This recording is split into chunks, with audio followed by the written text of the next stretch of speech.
Welcome to Crossroads. The Chinese Communist Party right now is enacting policies that, at least on the surface, make it appear that China is facing a food crisis. Now look, problems around the food supply in China, they've been brewing for years. They have serious water pollution, there's natural disasters ongoing as we speak, by the way, and also the dwindling away of arable land, one of the bigger problems they're facing in the future. The Chinese Communist Party, look, they used to rely mostly on imports, but economic lockdowns, contentious global trade policies, and other issues, well, they're making that difficult. And now the regime is enacting policies that have some analysts, including myself, wondering if the food problem in China is actually worse than it seems. Now, China expert James Gorey had this to say in the Epoch Times. He said that with tensions rising between China and its main grain suppliers in the West, the war in Ukraine and growing food supply disruptions, China is facing a potential food security crisis to rival those of the past. And briefly on that, to rival those of the past, the CCP had famines in the past that killed tens of millions of people, just emphasizing how serious that is. Now, he goes on to note that in 2022, for the first time since 1989, China saw public protests against food scarcity. And he notes that between 2000 and 2020, the country's self-sufficiency ratio decreased from 93.6% to 65.8%. And as we'll be talking about more in this episode, that's important because between those same years, the CCP had policies to do the opposite, to become more self-sufficient. So what led them to become significantly less so? Now, James Gorey notes that one of the main structural factors for that is simple geography. China must feed about 20% of the world's population, with only about 10% of the world's arable land and just 6% of the world's water resources. He notes those are enduring and formidable factors.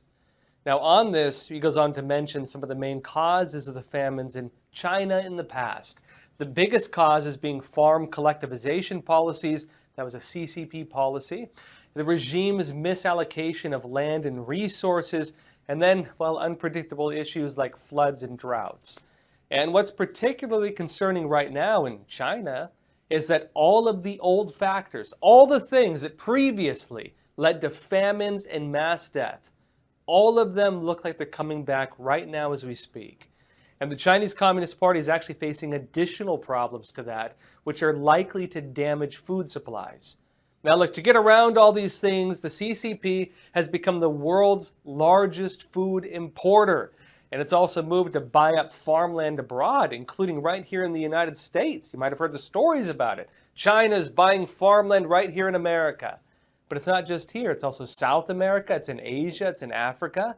The CCP is buying up everything they can. But that's also now being disrupted, not only by trade disputes, but also by the war in Ukraine, one of the breadbaskets of the world, and also by rough yields in other countries. Brazil, for example, having some bad growing seasons, and China being one of the main importers of their food. Now, on this, the reality that relying on imports for survival now might not be a stable strategy, let's say, is something the Chinese Communist Party has been aware of actually for some time. But its attempts to get around this have been multi-year failures. They have failed at this year by year by year. The policy the CCP was pushing for a long time was what they called grain self-sufficiency. And the CCP's push to be self-reliant on its own food supplies is also something they need in the case of a war. What if their supply chains get cut off?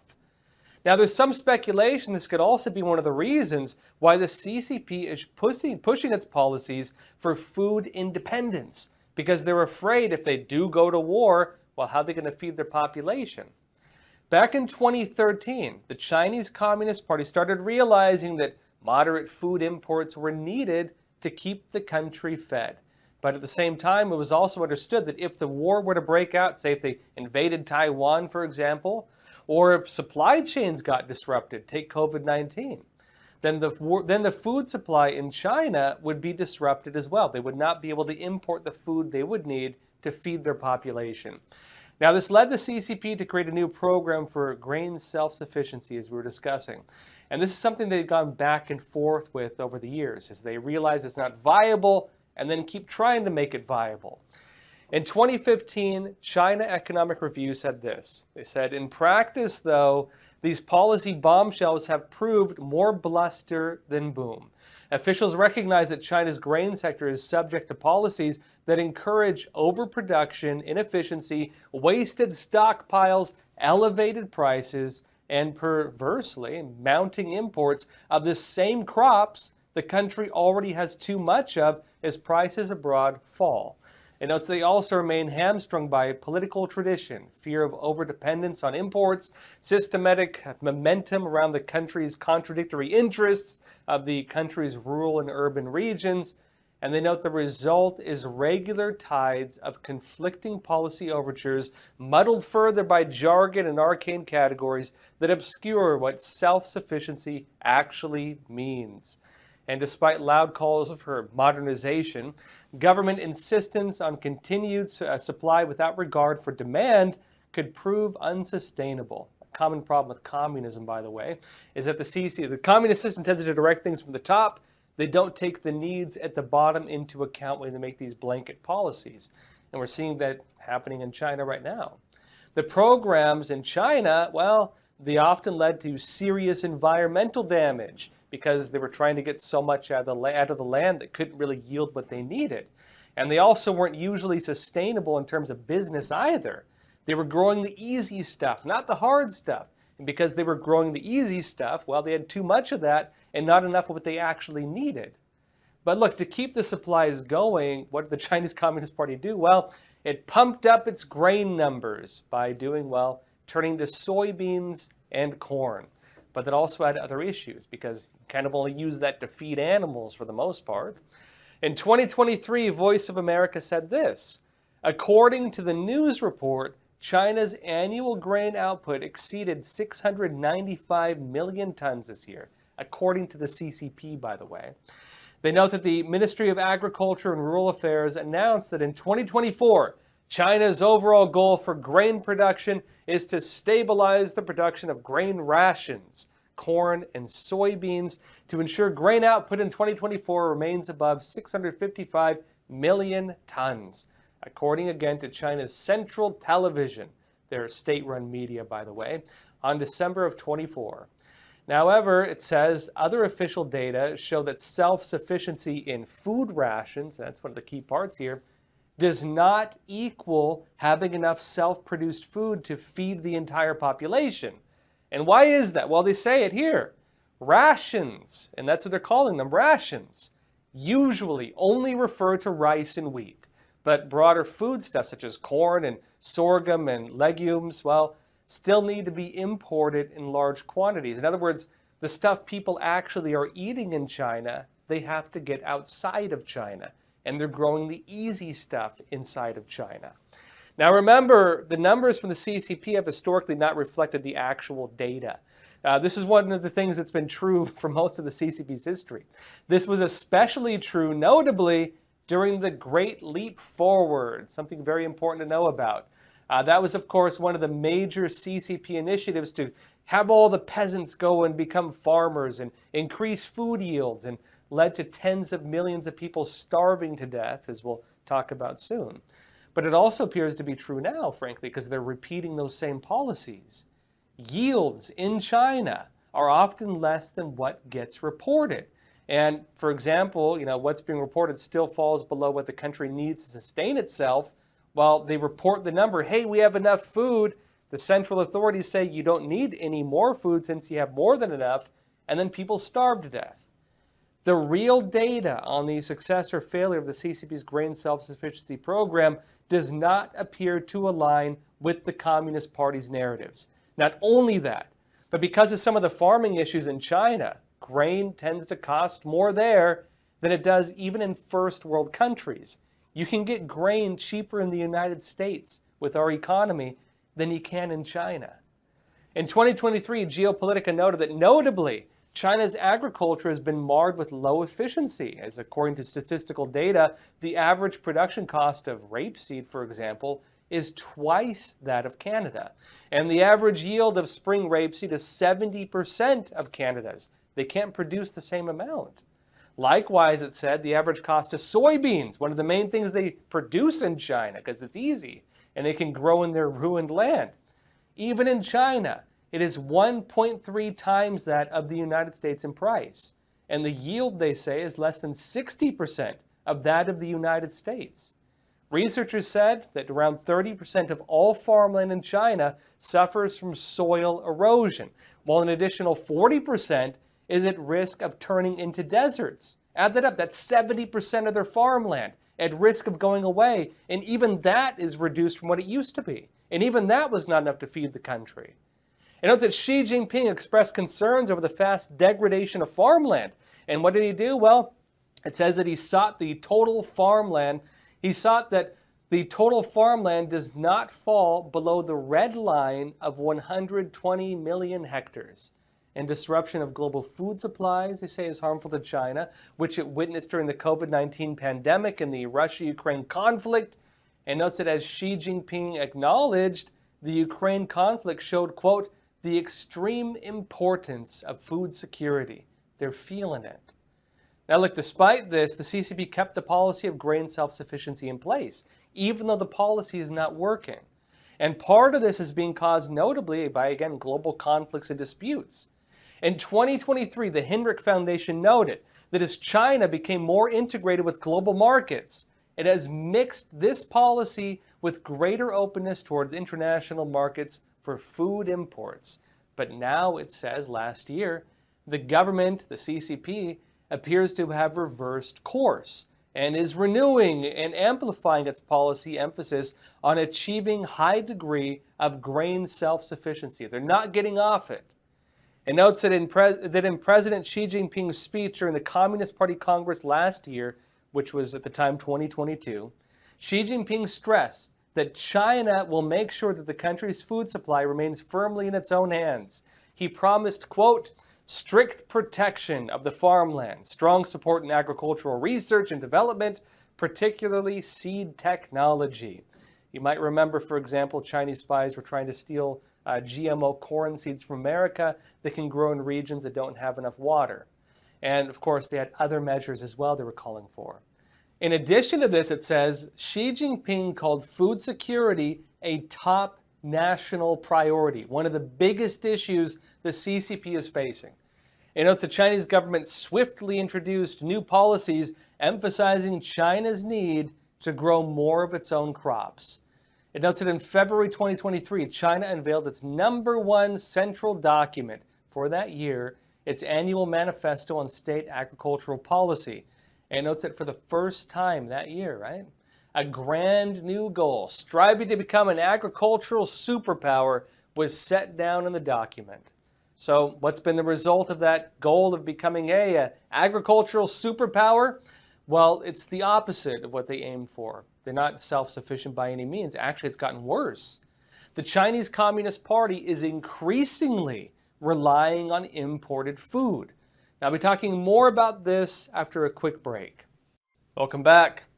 Is China facing a food crisis? Well, look, new policies enacted by the Chinese Communist Party point to a food supply crisis in the country. And as this happens, the Chinese regime is actually reversing course on some of its older policies, even recent ones, in fact. So what's been the result of that whole big shift? Well, the opposite of self-sufficiency. It hasn't worked. The Chinese Communist Party is increasingly relying on imported food. In fact, this year, the Council on Foreign Relations said this: despite its domestic production, China has been a net importer of agricultural products since 2024, a long-term failure, in other words, of the grain self-sufficiency.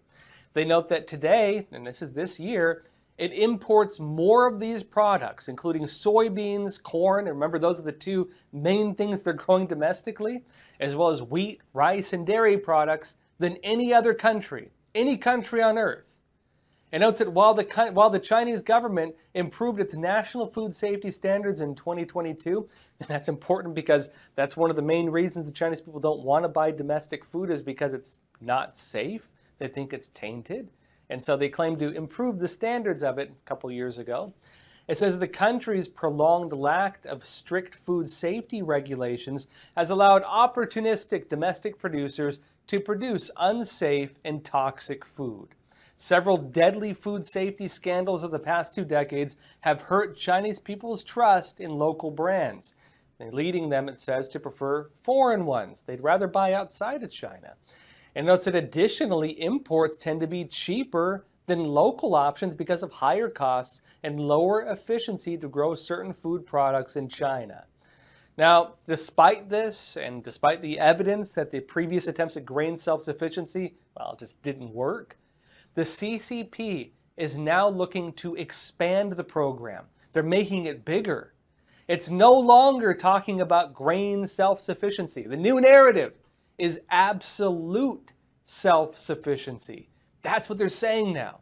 And part of this is ironically being done through some of the same CCP policies that historically led to serious famines and literally the deaths of tens of millions of people. Reuters notes, China's first food security law aimed at achieving absolute self-sufficiency, and that's the new line, in staple grains came into effect on Saturday, just recently, reinforcing efforts by the world's biggest agricultural importer, China, to lower its reliance on overseas purchases. It notes that the law provides a legal framework for existing guidance by the Communist Party for local governments and the agricultural industry to raise food production, although it did not give details on how the law will be implemented. It says further in, the law holds central and provincial governments accountable for incorporating food security into their economic and development plans, something that's a bit funny, and I'll talk about that in a minute. And they said that that's to ensure that food supplies remain a top priority in the country that has a painful history of famine. Also, by the way, the CCP is bringing back collective farms, and I think the significance of this can't be understated. I'll say this in a minute. But Reuters said, first of all, China passed a law on Friday, just recently, to better protect farmers' land rights and support the development of village collectives, aiming to bolster the country's ailing rural economy and achieve food security, state media reported. Now look, of course, we'll have to see whether that results in more government control over farmland or less control. But this is what's important. The 2 tiers of this, having collective farms under the farmers and having central and provincial governments accountable for food security, well, these look a lot like the bad policies that led to mass famine during the CCP's Great Leap Forward, which was around 1958. That movement killed around 15 to 55 million people in China. We don't even know how many died. The high estimate, 55 million, something that's even higher. Now, what caused that? Well, some of the same things they're doing now. But in addition to possible man-made disasters, the CCP is also facing some serious natural disasters. CNN reported that China is grappling with extreme weather as severe drought and record temperatures scorch the north while heavy rains inundate the south, raising concerns about food security in the world's second largest economy. Areas of the country that produce a lot of rice and wheat have been badly affected, disrupting spring and summer planting seasons. And you miss a couple seasons, well, that has a trickle-down effect of your food safety. Now remember, this problem is not just happening this year. This has been something happening year by year. For a while now, those of you watching Crossroads might remember back just a few years ago, I was talking a lot about the flooding in the south, of course, and the dry seasons in the north. This was massively affecting the food supplies, maybe one of the reasons why the CCP had to increase its importation of food rather than become more self-sufficient. And it's likely the impact on crop yields, it's frankly getting more serious.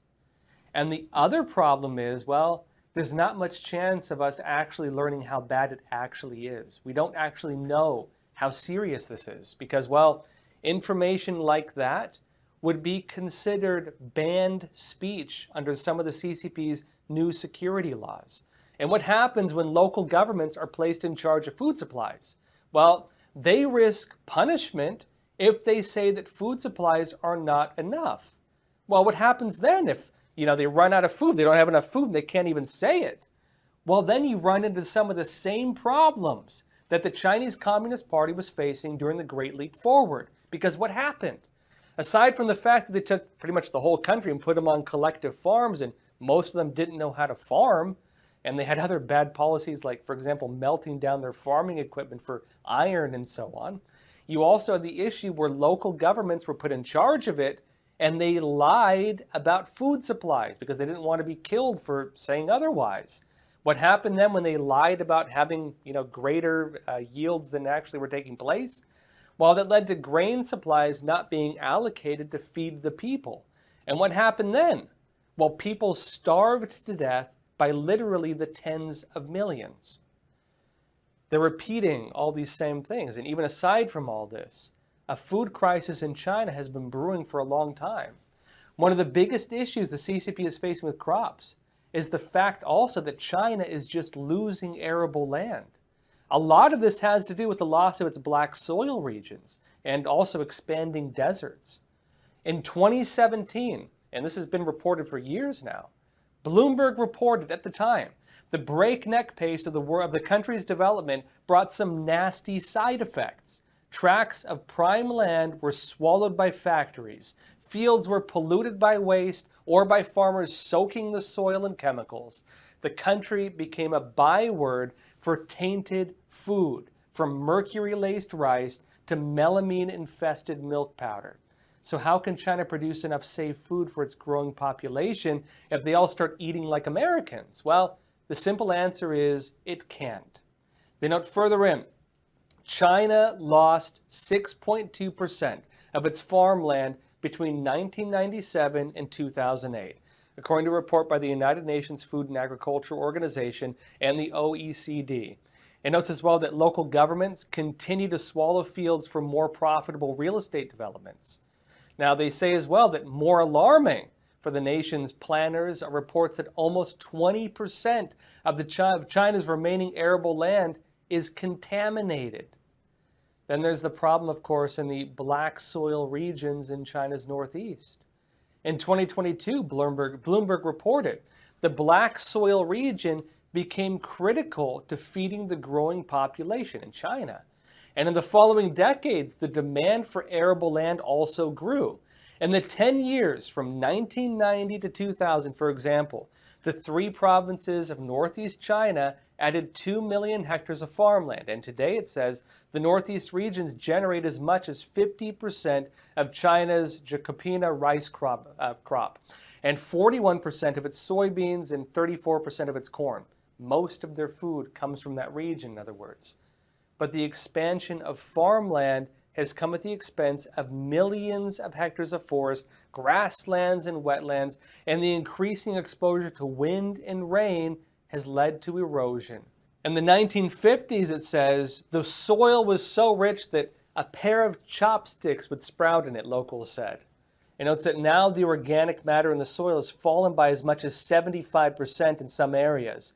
And it says the black soil layer, because that's the fertile layer, is decreasing by 1 to 2 millimeters a year.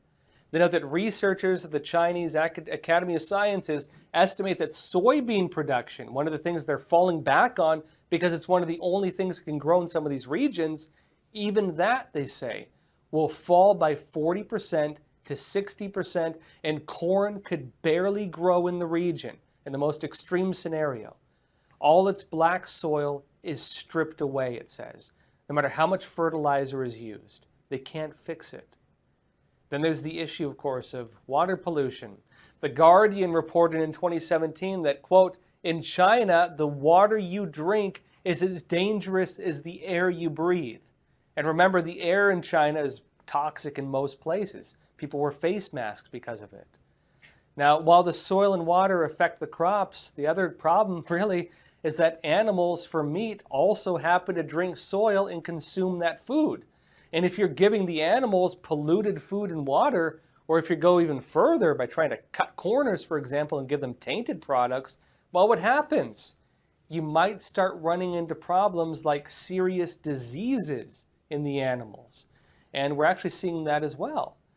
Swine flu and avian flu, these for years have been decimating the meat supplies in China, and only now they're getting outside to the West. Take all of these issues together, though, the black soil region, the animals getting sick, they're losing crops, everything, of course, facing problems because of disasters, and of course the CCP's bad policies on, the icing on the cake, so to speak.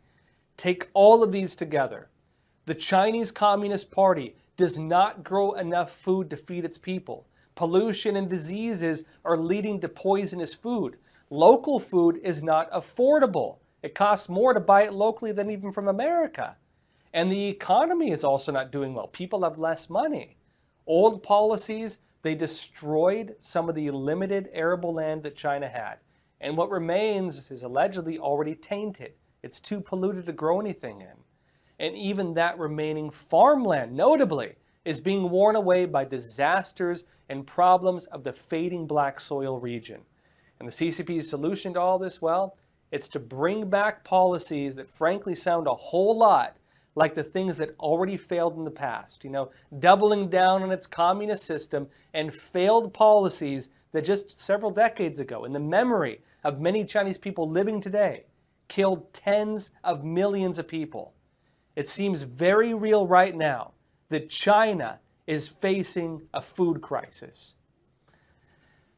Well, everyone, that's all for today. Thank you so much for joining us. Please share this episode, and as always, please take care of yourselves, stay informed, and stay free.